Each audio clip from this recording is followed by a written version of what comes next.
Ambassador Mohammad Lasser, honorable ministers, honorable members of parliament, honorable members of the diplomatic corps, members of the media, distinguished guests, ladies and gentlemen, Assalamu alaikum.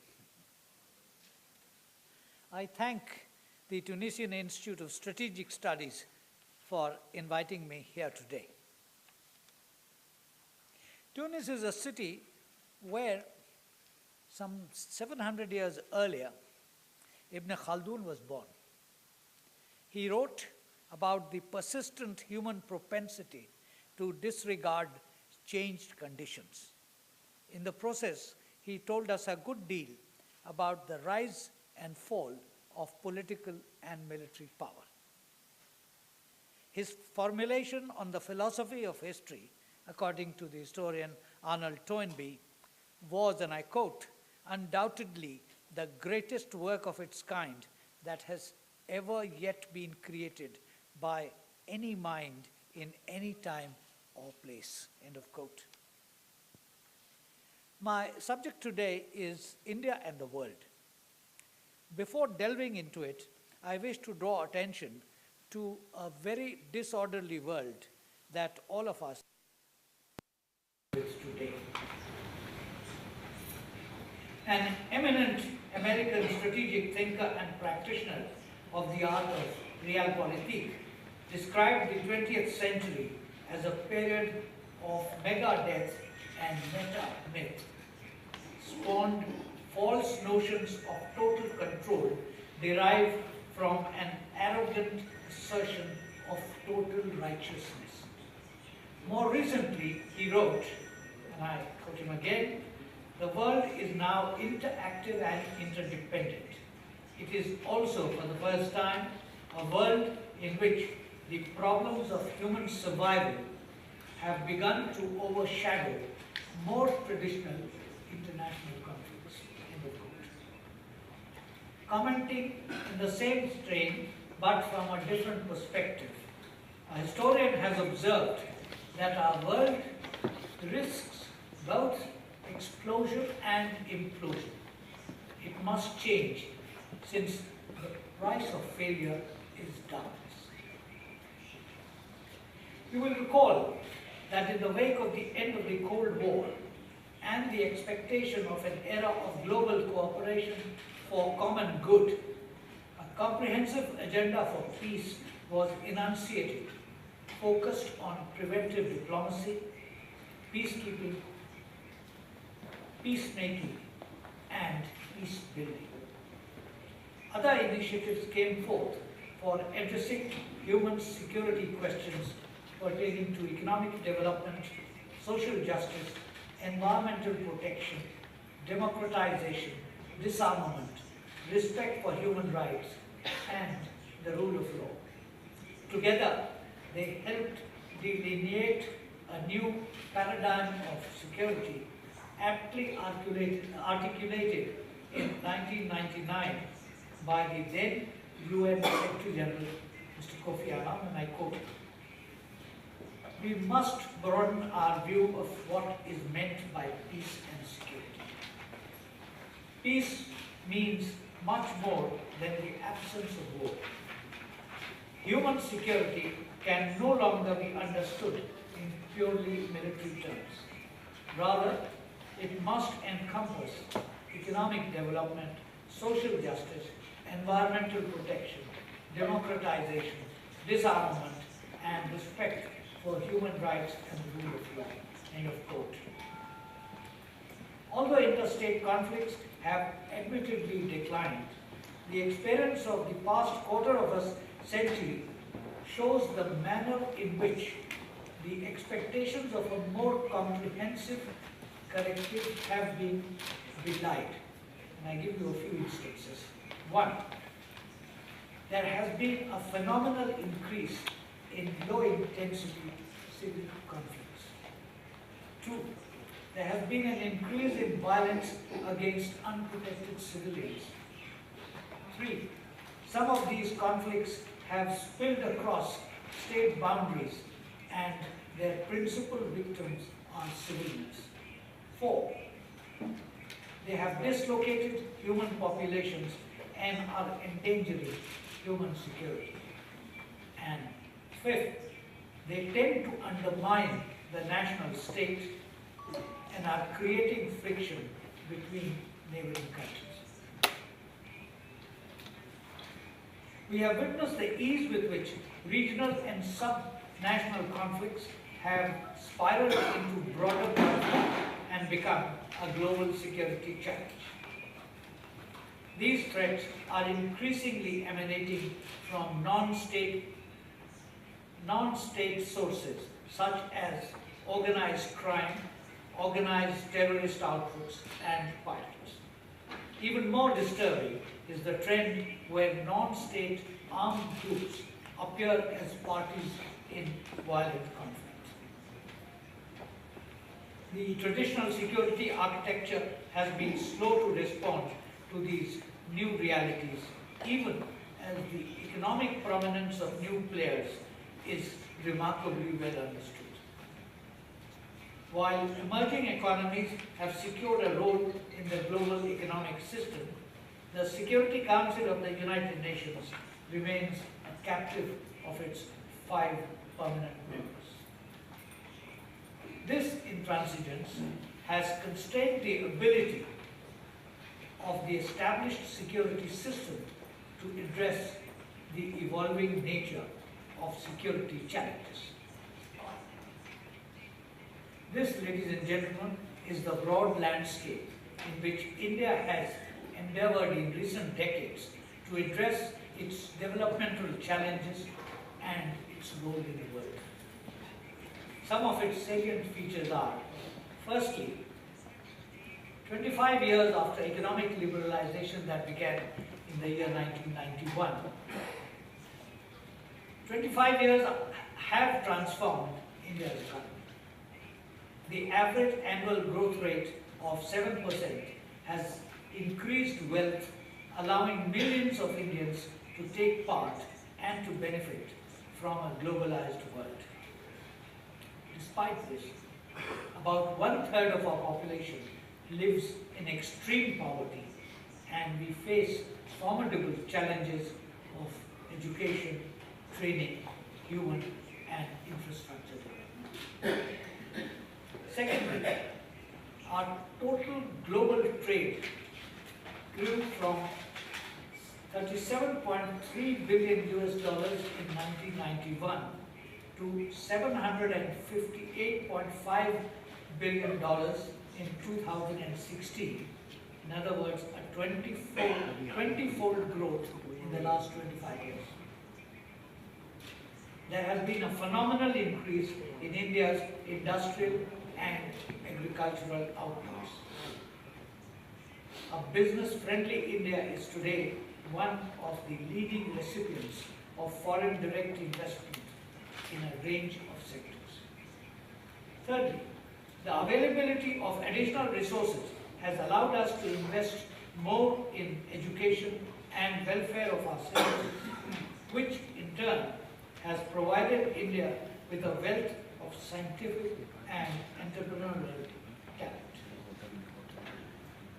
Fourth, India is recognized as the world leader in pharmaceutical sector and the information technology domain. Our capacity in space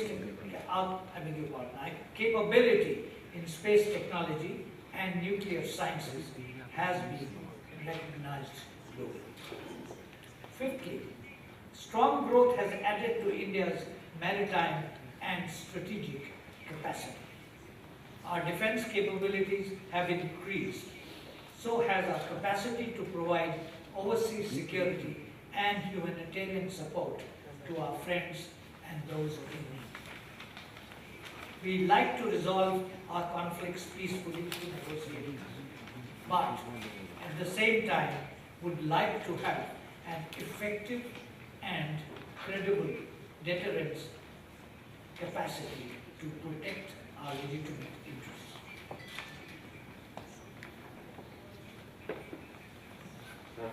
India, friends, is not a rejectionist power.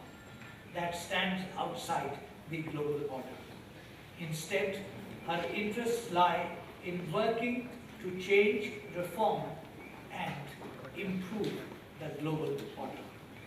This demands increased external engagement within the ambit of a non-intrusive voice. A peaceful periphery is critical to our success, and we believe that the entire South Asian region needs to grow with India for our sustainable prosperity.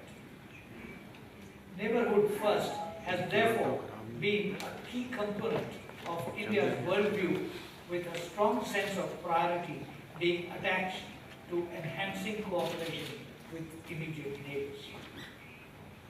The South Asian Association for Regional Cooperation, or SAARC, has been infused with new energy even as we have continued our bilateral cooperation with neighboring countries. We have adopted an Act East policy based on enhanced connectivity with maritime neighbors to the east.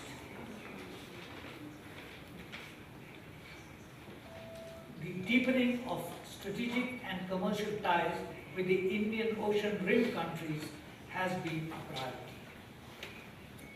Our Link West approach has invigorated cooperation with West Asia and the Persian Gulf.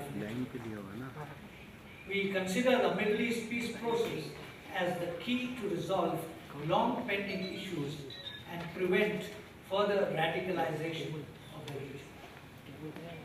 We have sought enhanced connectivity with Eurasia through initiatives such as the Chabahar port and related infrastructure, and the Turkmenistan, Afghanistan, Pakistan, India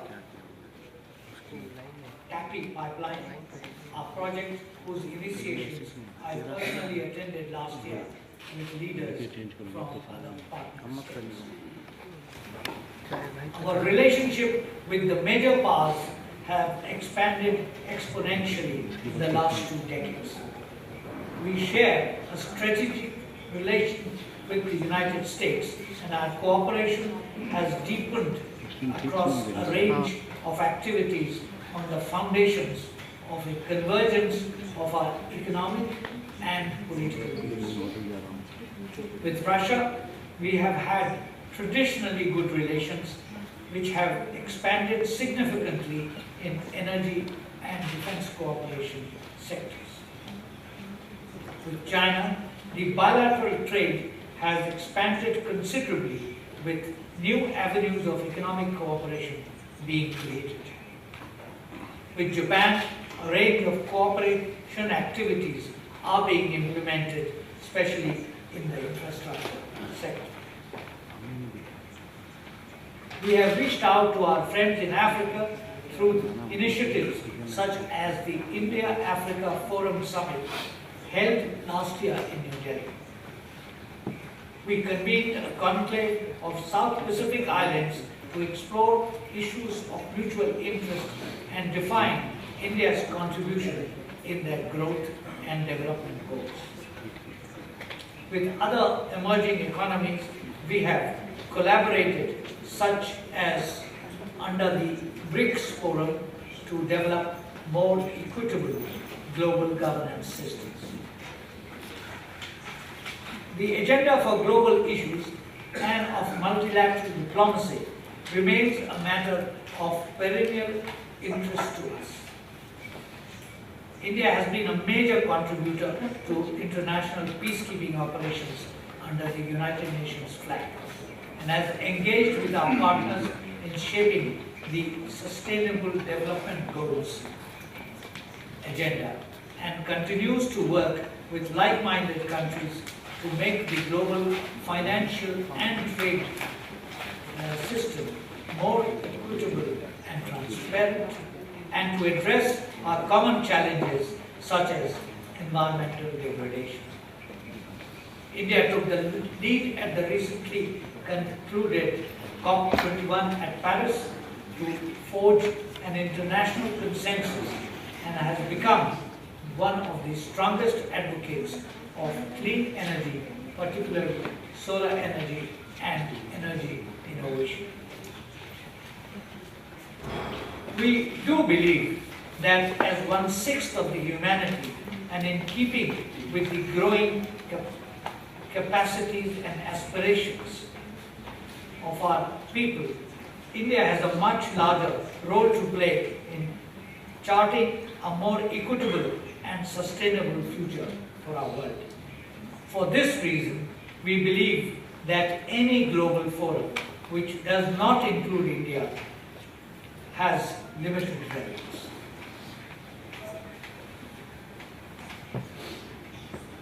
Ladies and gentlemen, West Asia and North Africa is not an unfamiliar region to India. Historical ties, cultural bonds, shared interests and concerns characterize our relations. We have a vital stake in the stability, security and economic well-being of this region and are willing to expand our strategic and economic partnership. There are several areas where our interests converge. Our bilateral trade with the region in the year 2014-15 was about $49.58 billion and is expected to grow further despite the economic downturn. We also look to this region for ensuring our energy security and for commodities like phosphates. This region, with its young population and natural resources, has tremendous growth potential. It can act as a bridge between three continents of Asia, Africa and Europe. Indian companies have started to increase their investments in the region. There is a considerable potential for expanding trade in areas of automotive components, automobiles, engineering products, information technology, pharmaceuticals, biotechnology, and healthcare sectors. There are also areas of common concern. Terrorism has emerged as a principal global challenge. Your country, like my own, has suffered the horrors of this scourge of humanity. Terrorism today has global reach. No city remains safe. There is a new level of threat to pluralist and open societies. Our structures, the old structures of terrorism also remain. There are countries that still use it as an instrument of state policy. There can be no distinction between good and bad terrorists. A terrorist is a terrorist. One who commits crime against humanity cannot have any religion or be afforded any political sanctuary. International terrorism can only be defeated by organized international action. We need to restructure the international legal framework, such as by adopting a comprehensive convention on international terrorism to deal with the challenges of terrorism. Societies that stand for peace and share values of humanism have to increase their cooperation in intelligence sharing. We should strengthen our efforts to prevent the supply of arms to terrorists, disrupt terrorist movements, and curb and criminalize terror financing. We have to help each other secure our cyberspace and minimize use of internet and social media for terrorist activity. Relations between India and Tunisia have been friendly and free of discord, and there are many distinguished personalities present here who would vouch for it. We share common principles and have a similar approach on many issues. India has extended strong support to the Tunisian struggle for independence, and today India stands ready again to provide all possible support as you embark on a path of freedom and democracy. Tunisia can also be a hub of our trade with both Europe and Africa. Tunisia can leverage our expertise and proven capabilities in the production of pharmaceuticals, especially generic medicines at affordable costs, advancement in healthcare sectors, science and technology, and provision of high-quality education at reasonable cost to its advantage. I see a prosperous and peaceful future as our commercial and political interaction deepens. It will open a new era of peace and prosperity, not only for our country, not only for our two countries, but for the entire region. I thank you for being such patient listeners. I will try to answer a few questions if you have any. Thank you.